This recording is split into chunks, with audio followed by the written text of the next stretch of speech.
While researching for my last video about infidelity, I came across this article and I just have to share it with you all. It's called Turn Up the Cheat. All women should have an affair once in their life. It made me feel sexier and look younger. This is written by Rachel Foster in 2021.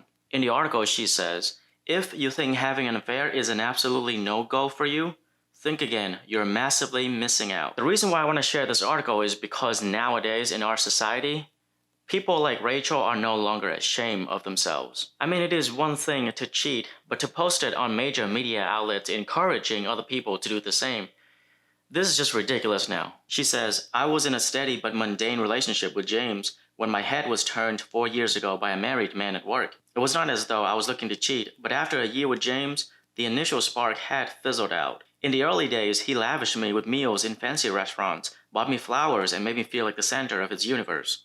I had never met a man like him who was completely obsessed with my happiness. Without warning though, cracks began to show. I cannot put my finger on exactly when or why it happened, but the fun nights out became boring nights in, and I felt invisible. So all of this happened in the course of 1 year.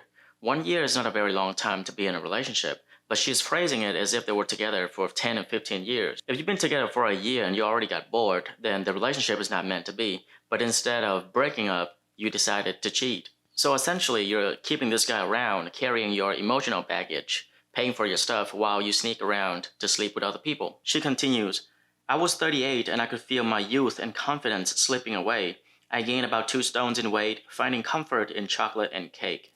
Yet the more I tried to talk to James about how I was feeling, the more he clamped up. If I tried to spice up our sex life with sexy underwear and killer heels, he spurred my advances.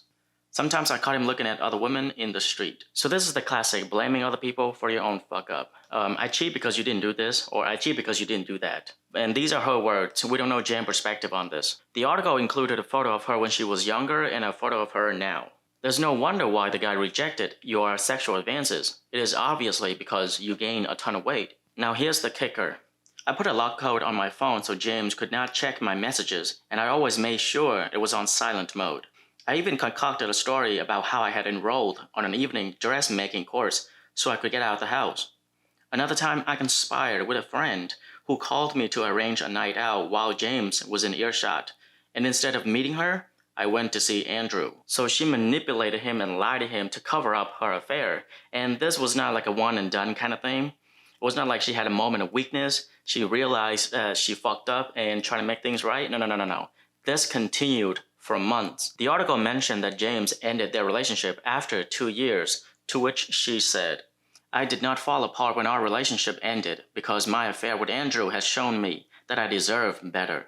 No you don't. How can you possibly think you deserve better when all you care about is yourself? Although I have been on dates since, I'm 46 now and still searching for the one, which has been tough during the pandemic and in a small place like Preston. That's not why it's been tough. It's been tough because you're 46 and you look like this. Of course, I would much sooner be in a happy relationship with a man who fulfills all my needs and worships the ground I walk on. But I would not rule out cheating again. This is a woman who thinks she deserves better. So this is where we are right now, folks. We are in an era where sexual liberation of women has gone completely insane. It is the result of extreme feminism that encourages women to disrespect their body through promiscuity and infidelity without taking responsibility for their own actions. And not only women are not ashamed of themselves anymore, they're actually proud of it. So proud that they would post it on major media outlets, publicly admitting that not only they cheated, but they're willing to do it again.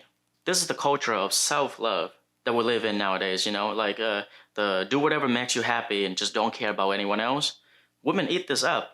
Another good one is by using women empowerment as an excuse for everything. The classic, if you can't handle me at my worst, you don't deserve me at my best attitude. That's not empowering. That's just making an excuse to avoid taking responsibility for your toxic behaviors. When I read something like this, I think about the psychology behind this kind of behavior. And a reasonable explanation for this article could be that because she's not happy in her own relationships, she gets jealous when seeing other people happy. So this article is some sort of manipulative strategy to ruin other people's relationship so that she can somehow feel better about herself. Another reason could be that she has some trauma in the past. Maybe her ex cheated on her. Maybe her ex treated her really poorly. So she has developed a resentment towards all men. So all men are trash and all men deserve to be cheated on. So this article was just a way to justify her infidelity. Or it could be a personality disorder. She could be completely delusional about how relationships work. She might believe that everything must be perfect in a relationship, and the moment something goes wrong or the moment it gets boring, she starts to look somewhere else. Anyways, that's all I have for you today.